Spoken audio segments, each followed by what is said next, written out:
On one of my TikTok lives, I promised that I'm going to make an official statement, and I guess the best way to address the matter is by giving you bullet points of how the people reacted after they have seen my video. And I know this will open a lot of discussions, but I hope this time the conversation will be more constructive, knowing that you have a better understanding of my position. So let's go on with the first bullet point, and that is everything is political. And I've seen a lot of videos of people sharing their insights of why everything is political, and I must admit, your points are valid and it does make sense as well. However, I still believe that everything shouldn't be taken with political intentions, especially that video.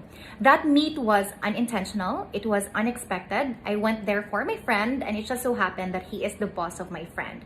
And so he invited me on their breakfast table, which is so polite of him. And during the breakfast, we never talk about politics, which brings me to my second point, which is I was fangirling over Hariroke. When we are having our breakfast, he asked me how have I been since my friend shared my story to him. After I responded, I asked him back how's his stay in Cebu, and with much joy, he responded, I love Cebu, I love the food, and I love the people.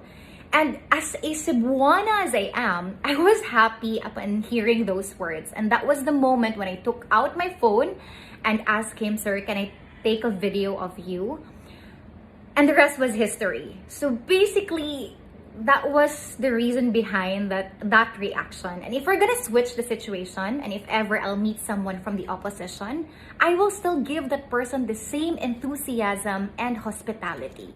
And the third point is, I shouldn't be with someone who is responsible why I lost my job. And I find this one funny. It's because kung sino pa yung nagsasabi that I should blame the government why I lost my job, sila pa yung mga taong hindi naman nawala ng trabaho. I was the one who lost my job, so I think I have all the right to choose who should I blame. And on this matter, I'm blaming the pandemic. Why? It's because even international airlines resorted to retrenchment. Other airlines filed for bankruptcy, as a matter of fact. So the way I see it, regardless of who sits in the position, I will still lose my job and retrenchment will still happen because of the pandemic. The fourth one is you should have kept the videos on your draft. So apparently people have something to say on what to post and what not to post on your own platform, especially if what you posted doesn't coincide with their own liking. So for me, my impression for that is ganito. You know what? I hate pork, so you should stop posting videos of you eating pork. You know what? I hate exercising, so you should stop posting videos of you exercising. See how stupid it sounds? And last but not the least, what is your political standpoint? You know what? Ever since I had the power to vote, this has been my practice. I support the leader that the people chose.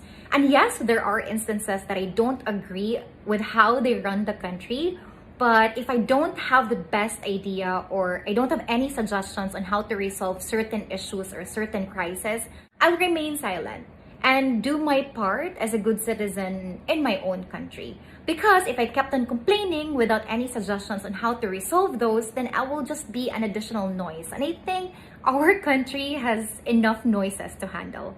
And before I'm going to end this video, I just would like to thank my fellow TikTok content creator who messaged me privately informing me that they don't also like what I posted online, but they did not impose anything. Instead, they asked me how have I been and that I don't deserve all the hate that I'm getting because no one does.